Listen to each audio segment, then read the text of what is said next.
So as stated earlier, we're just going to open up with some brief remarks, and then we'll go straight into questions. Good afternoon, and thanks everybody for coming here as we try to close out this year and then obviously get ready for next year. Before I start, I'd really like to give a heartfelt thank you to the Dallas Mavericks staff. During the year, it's countless hours on the road, it's tons of times away from your family, and their commitment to our team has been amazing throughout the whole year. And then a big thank you to Jay Kidd and his staff. The job they did this year was elite. You know, they went the last 2.5 months without having any practices, but they still got our team in position to win. And a lot of times, not only did they not have practices, they also didn't know who was going to play because of the revolving door. And so I'd just like to thank them. And then lastly, the players. You know, they really, you know, the never say die attitude, they embodied that. Next man up, you know, kind of all the cliches, like they literally lived that this year. And they ended up playing inspiring basketball. And it really showed their character. It was on full display. Injuries depleted this year, depleted our roster, from the start of training camp. But the players and staff never wavered, and it really gives us optimism for next year. Defense wins championships, and we are hanging our hat on defense. We're going to return one of the best front lines in the NBA, and we have one of the deepest and the most versatile benches. The draft this year is extremely deep, and we're excited to play the role that we are. We'll see where we go after the draft lottery, but we know we're going to get a really good player. And then we'll also use free agency to kind of shore up the rest of the roster. With the support of the fans, we are committed to coming back next year stronger than ever. Every decision we make this year will be through the lens of competing to win, and our goal is to bring a championship back to Dallas. And with that, I'll open up for questions.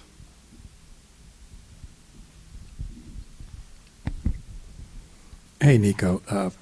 In the few days since your roundtable discussion with some reporters and since the end of the season, some players have acknowledged, you know, the challenge of playing through the post-trade noise. And, you know, in hindsight, they and Jason were the ones who primarily had to answer the questions about that over the last couple of months. Do you feel like the franchise and you specifically could have or should have done more to maybe mitigate that or deflect that away from them? No, good question. Yeah, we could have been better. You know, as I look back on it in hindsight, we could have been better. Our goal is never to run away from the media. That's part of the job, and that's the obligation. But also, we wanted to talk after we had our roster. You know, our plan was to put Kyrie, Clay, AD, PJ, Lively on the floor so that people could see the vision. And unfortunately, that actually never came. So there was never a good time for us to do that. And Nico, Christian Clark with The Athletic, you know, in the weeks leading up to the trade, how much discussion internally was about just, you know, trading Luka for another player who up to that point had missed a lot more time in his career effectively, like trading a guy for a player who I guess was more injury prone. How much did you guys discuss that or think about that? Yeah, I mean, when you trade a guy of Luka's caliber, you're not taking it lightly. So we discussed everything, but we really feel that defense is our calling card and what we're going to hang our hat on. And when he had an opportunity to get one of the best two-way players in the league, we jumped at that opportunity. Over here, Isaac from Locked On Mavs. When no, my bad. You know, when Luka comes back to town, the Lakers game's happening, and you're standing there, and there's thousands of people chanting for you to be fired. That's an experience that none of us, you know, no one's chanting for for us to lose our jobs. Why shouldn't you be fired? Well, one, I think I've done a really good job here, and I don't think I can be judged by the injuries this year. You have to judge from totality, from beginning to end. And so I think I have a really good working relationship with Patrick. I think you add in Rick, the leadership that we have is really elite. And you'll see next year when our team comes back, we're going to be competing for a championship. Nico, you say repeatedly that defense wins championships. Are you saying it was impossible to build a roster that included Luka Doncic that was strong enough defensively to win a championship? No, I think it's really doubling down on defense. And, like I said, when we had the opportunity to get Anthony Davis, who is one of the best two-way players in the league, we jumped at that opportunity.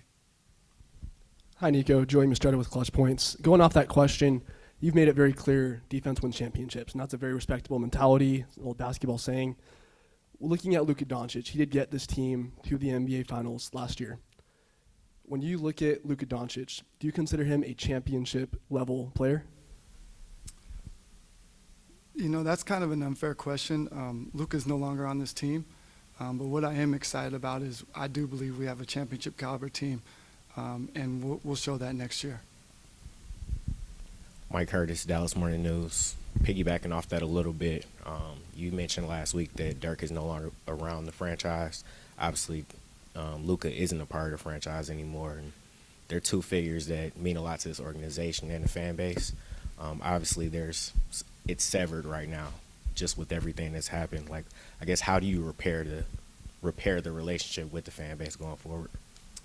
Well, one, you mentioned Dirk, and so it's important to say, like, he's the single most important figure to the franchise, so that's extremely important.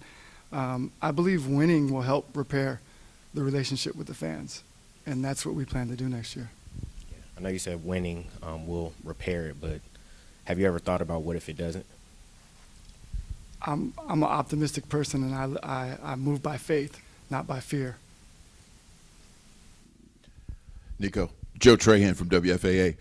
You said earlier you don't like to run from the media, but Nico, I am interested in your reasoning by having that roundtable discussion without any cameras or audio equipment, and then less than a week later having this meeting that we're in right now. What's your thought process behind doing it that way, if you say you don't want to run from the media? Yeah, no, it was a good question. It was a collective thought process. It was meant to be more of like a roundtable discussion. Clearly, it didn't have the goal that we intended on doing it, so that's why we're coming back here today. The goal was that I answered all the questions today. I could talk about the team as it currently is and then what we do going forward. But because it fell flat today, that I'm answering the same questions I answered last week because we didn't do a good enough job. The other part that we really wanted to show is the face of the leadership of the Mavericks going forward, which is Rick and I. And so those were the two goals. Is part of the reason you're doing this today because you felt the fan base needed more and there wasn't an adequate response to why you made the deal? Is that why we're sitting here today? No, it was, well, one, we do this every year. We do exit interviews. It's no different than what we've done in previous years. But because we haven't adequately answered the questions, we figured we would open it up as well right now. And Nico, will Anthony Davis need surgery this summer? No, he won't. He finished the season fine. He feels good about where he's at, and he'll continue to build and get healthy. Will Derek Lively need surgery this summer? I don't believe he will either. And, you said defense win championships. We saw the Nuggets 2 years ago. I mean, they finished 15th in defense the regular season as kind of the one of the 30 guys who runs an NBA team. What's just your analysis of how, I guess, that Nuggets team won the championship? I don't want to dismiss your question, but I'm not concerned about the Nuggets. I feel like we have a championship caliber team when we're whole, and we're going to hang our hat on defense. We're going to be one of the best defensive teams in the league, and I think that's going to be our calling card. Nico, right here. Mac Engel, Fort Worth Star-Telegram. When you were kicking the idea of this trade around, and you had various scenarios planned in your head, did the anger and outrage from the fan base, has that exceeded what you were kind of planning for?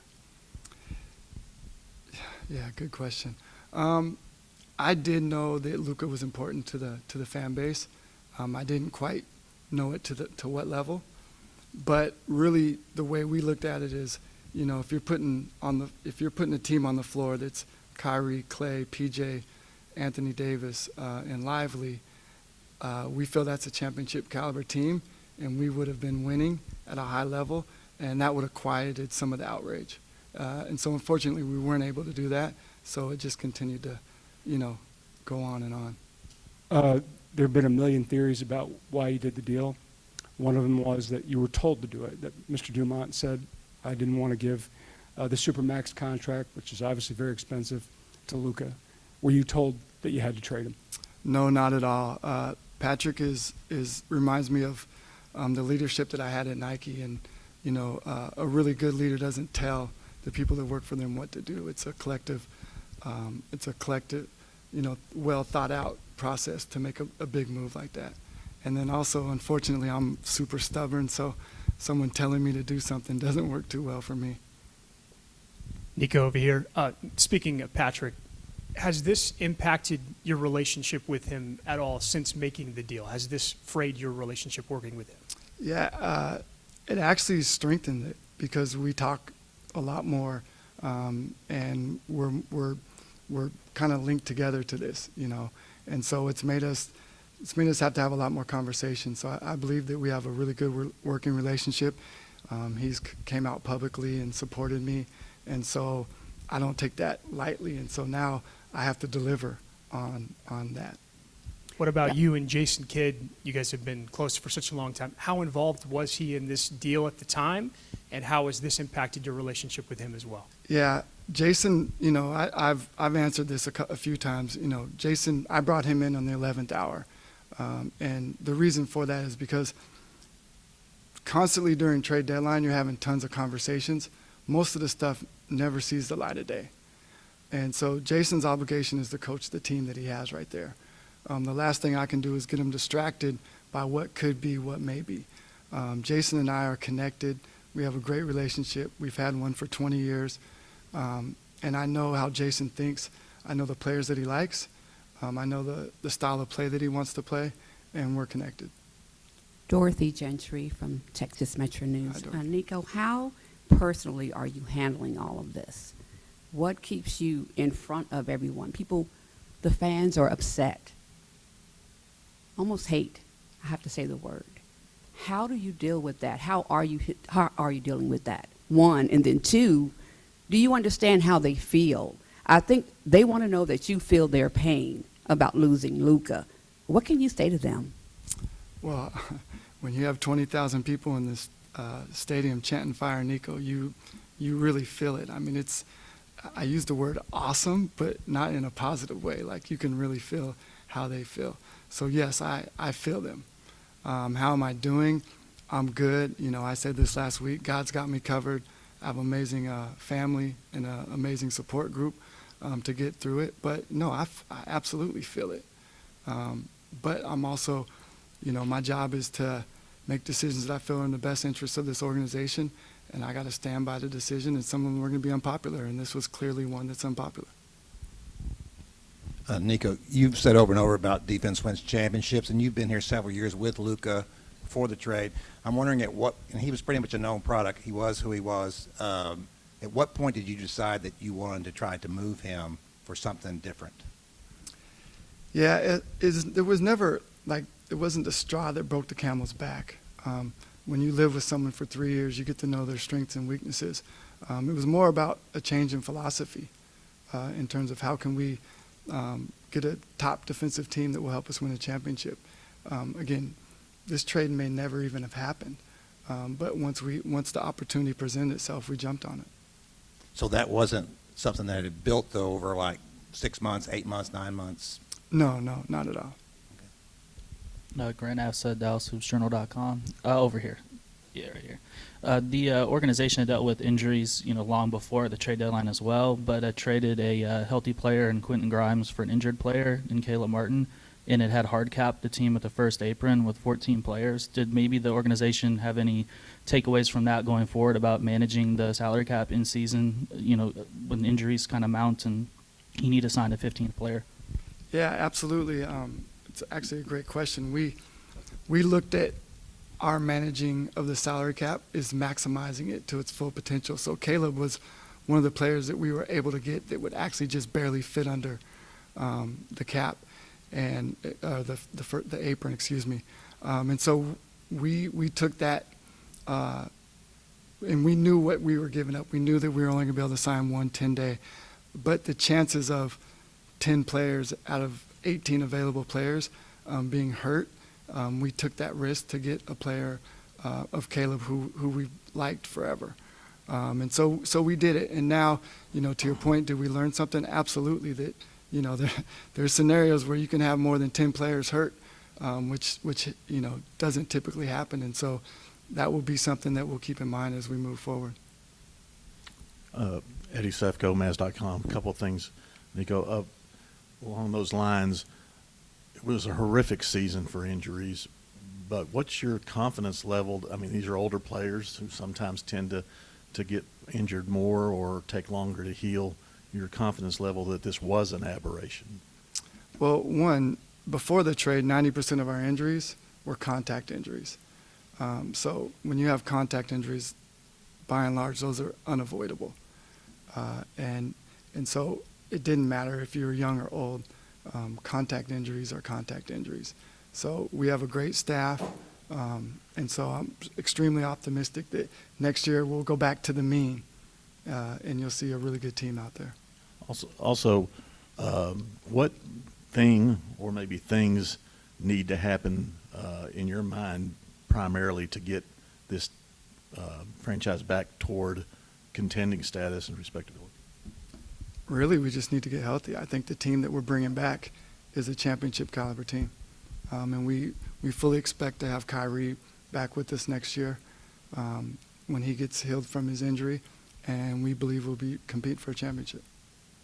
Yeah, you mentioned Kyrie. What's the pathway to either a contract extension? I know he has a player option, obviously a decision to make, but what's your confidence that something beyond that can get done this summer?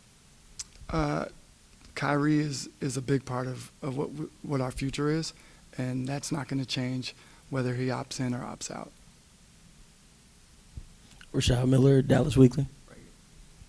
I know in your opening remarks you talked about this offseason, your goals for this offseason, but can you give us kind of what you're going to do for the next 2 or 3 seasons? Yeah, I mean, our core actually is connected for the next 2 or 3 seasons, so I don't see much movement from our core. I really see how you shape around that, and it starts with the draft. Nick Angstead, Locked On Mavs.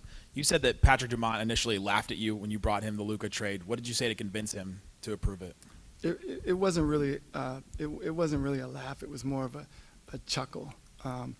But really it was just I'd said it out of the blue, and then as we started talking more, I gave him reasoning behind it. And we're a very process-oriented organization, and everything we do is without emotion and goes through the lens of process.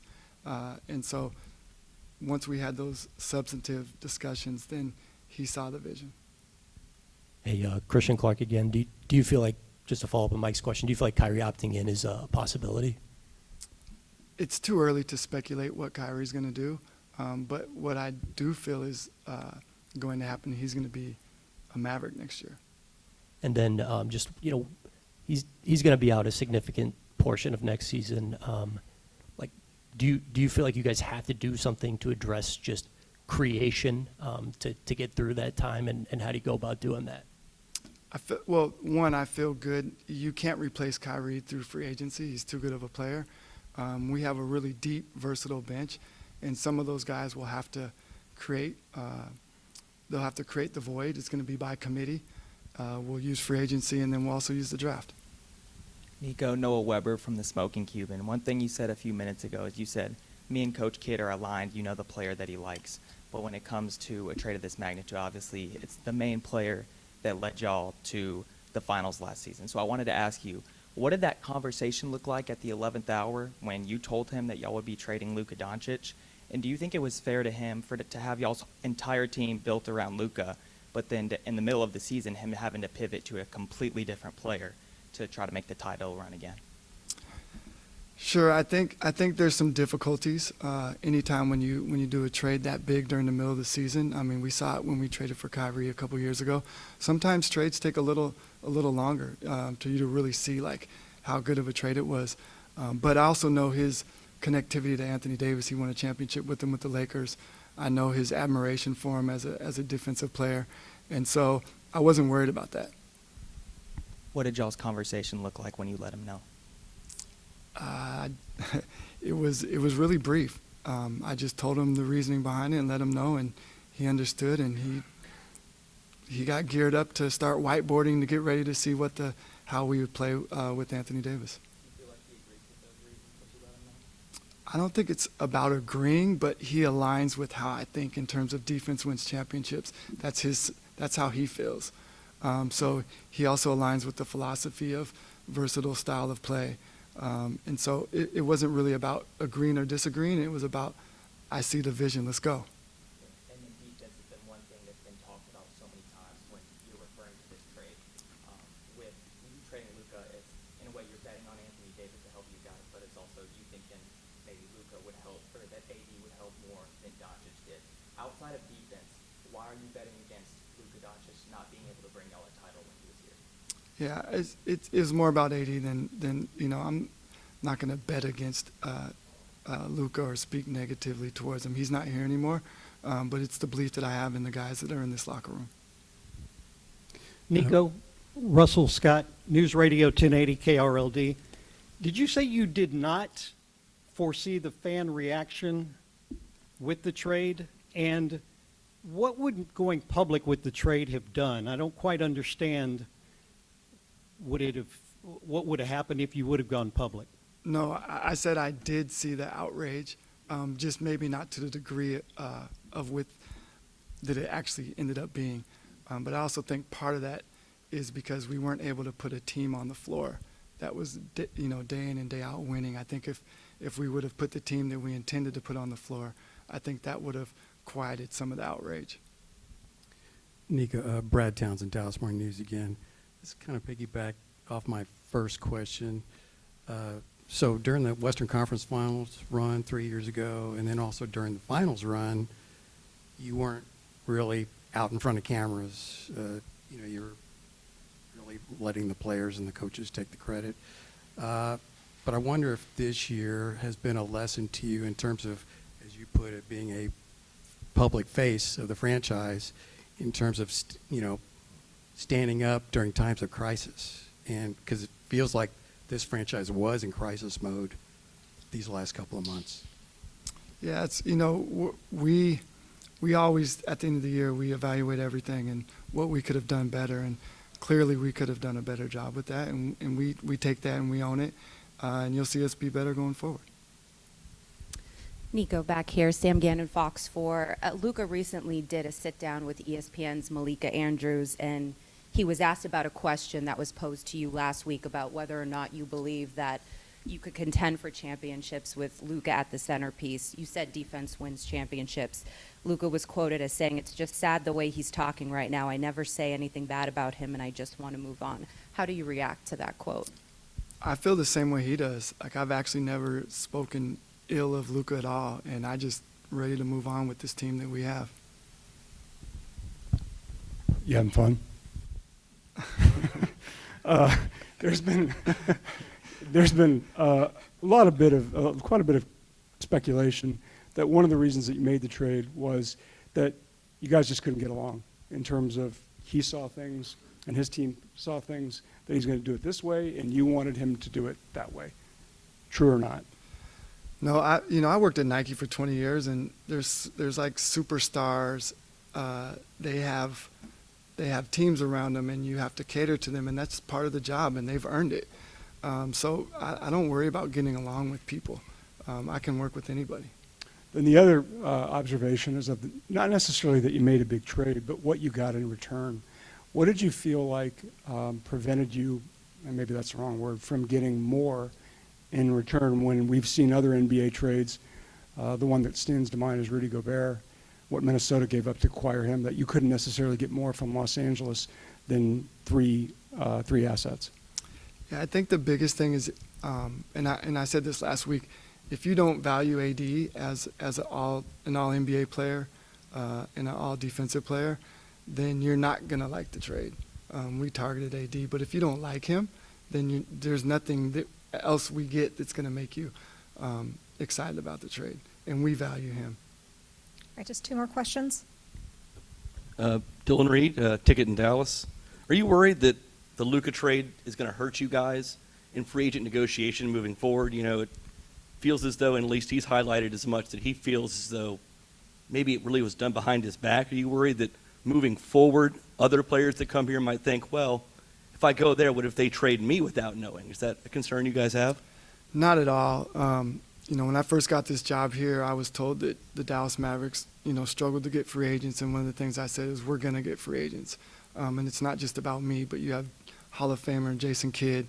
You have a bunch of amazing players that, Kyrie Irving, like people want to play with him. So I think we have a lot that's in our favor, so I don't worry about getting free agents. That's the least of my concerns.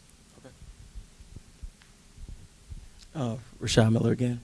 I know you talked about, staying optimistic and things like that. But what are some of the worst case scenarios? Like if you can't acquire the assets to build a winning team? I think we have the assets already. It's just building around them. So I'm sorry, but I'm not capable of looking at the worst case scenario. It's everything about what we do is about how do we continue to get better. We're coming back already with what we feel is a championship caliber team. So now we'll use the draft, we'll use free agency to add to that. Thank you. Thank you.